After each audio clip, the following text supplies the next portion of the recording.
First tonight, the boiled water advisory is lifted for tens of thousands of customers of the Kent County Water Authority. As you saw live on Eyewitness News at noon, a third straight day of testing came back negative for E. coli bacteria. As a result, the health department determined that your tap water is safe to use again.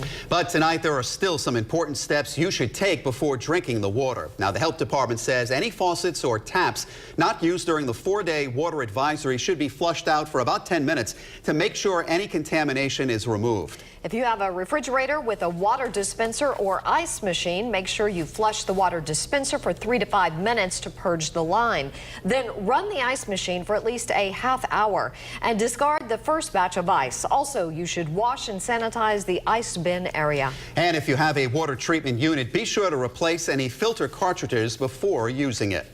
There are also specific instructions for restaurants and other food establishments. Soda dispensers should be properly cleaned and sanitized, and should vending machines directly connected to the water system, and vegetable and fish spray units. The health department also says all drinking fountains should be completely flushed out prior to use.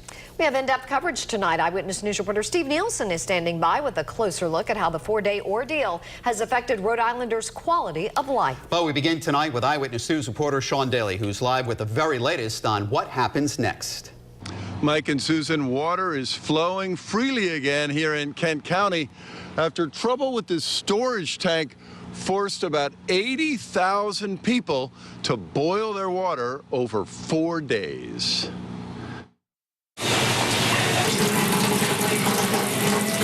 Water is flowing again in Kent County. This diner in West Warwick is back in high gear. No more boiling water before using it. Back in business as usual. The news come on today with you guys down at Kent County Water.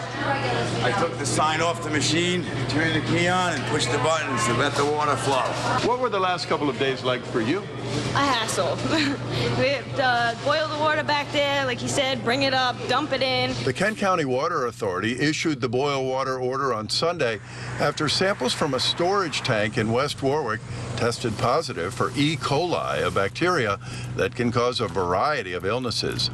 That storage tank was immediately cut off from the water system, and 3 days of tests showed no contamination beyond the tank. So the Federal Environmental Protection Agency says it's now safe to use the water in Kent County without boiling it. I think any time that you go into a boil water order, it diminishes the confidence of the customers. It's our job now to reinforce that confidence to our customers. How will you do that? Hopefully with information on when we find out what the problem is. Confidence, of course, is rooted in information, and right now there's uncertainty. We'll go there, new at 6. Live in West Warwick with the West Bay Mobile Newsroom, Sean Daly, Eyewitness News.